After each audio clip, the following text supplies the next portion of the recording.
Welcome to Dr. Mateo. Health, prevention, wellness. Hello, I'm Dr. Mateo. I want you to take a moment and look at your nightstand or into your bathroom cabinet right now. No matter how old you are, whether you're in your 30s or your 70s, there is a very high chance that you have a specific item sitting there. It's something you likely bought at the local pharmacy, something you believe is helping you, but something that I, as a doctor, would never let my own family use.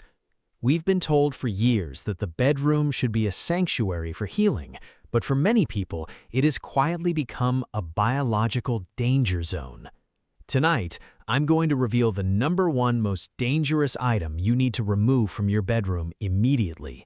We're going to talk about why this common helper is actually a memory thief that could be compromising your brain's ability to function and even shrinking critical memory centers.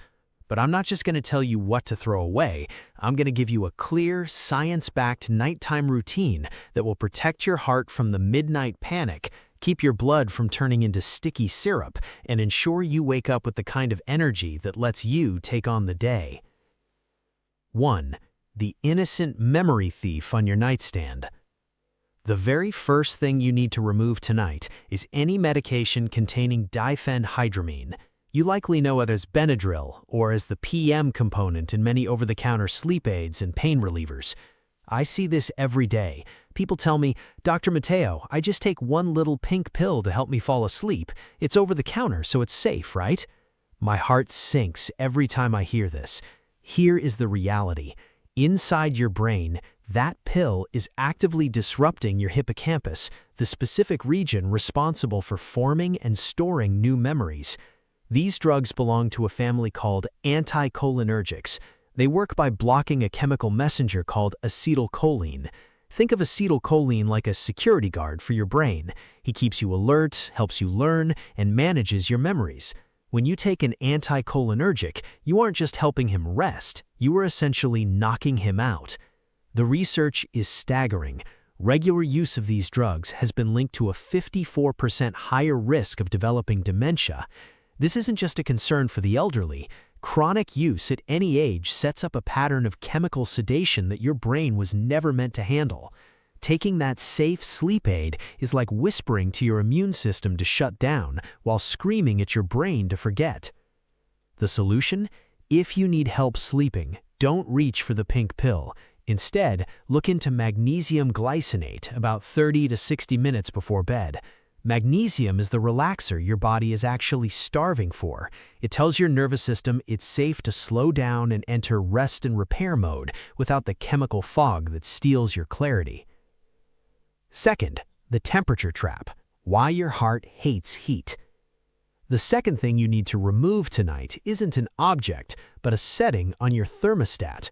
Most people love a warm, cozy bedroom, especially when it's cold outside. But I have to tell you, your heart hates heat when it's trying to sleep. To enter what we call the dipping phase, the only time your heart actually gets to recover from the stress of the day, your core body temperature must drop by about 2 degrees. If your room is too hot, 72 degrees Fahrenheit or higher, your body cannot release that heat through your skin. Your heart then has to beat faster and pump more blood to the surface of your skin to act like a radiator for a car that's overheating.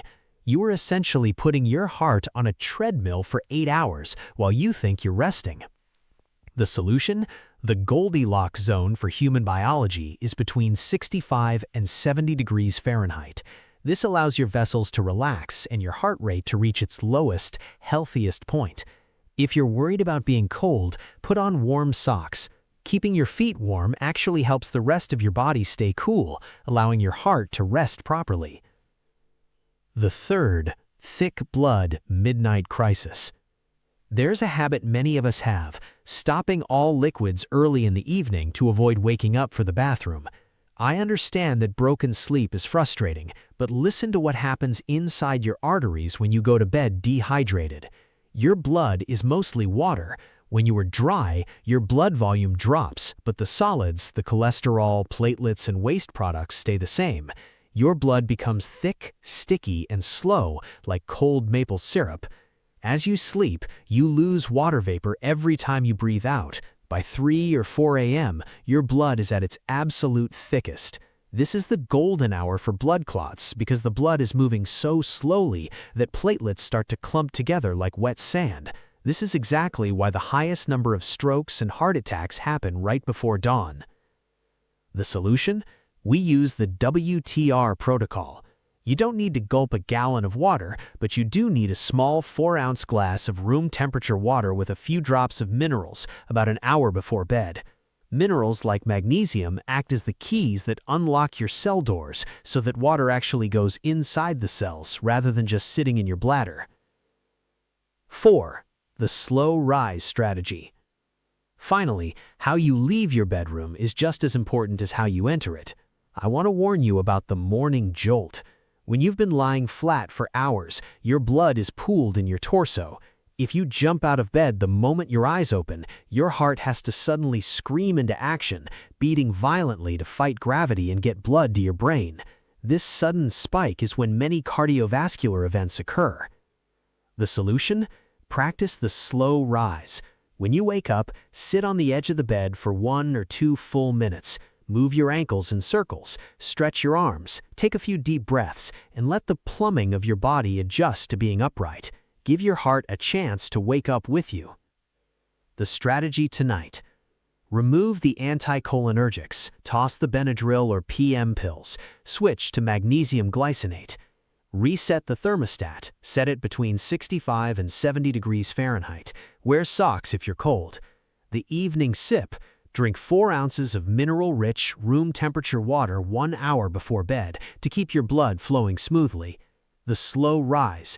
Never jump out of bed. Sit, stretch, and breathe for 2 minutes before standing up. I'm Dr. Mateo.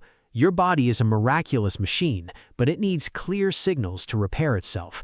Your heart has been beating for you every single second since you were born. It has never taken a day off. The least we can do is give it a safe, cool, and peaceful place to rest tonight. If this information made sense to you, please share this video with someone you care about. You might be the reason someone you love wakes up feeling refreshed and safe tomorrow morning. Leave a comment below. Let me know if you've been using these PM meds or if you've noticed that morning dizziness. I read every single story, and they help me know what we need to tackle in our next consultation. Take care of your heart tonight. Sleep well, and I'll see you in the next video.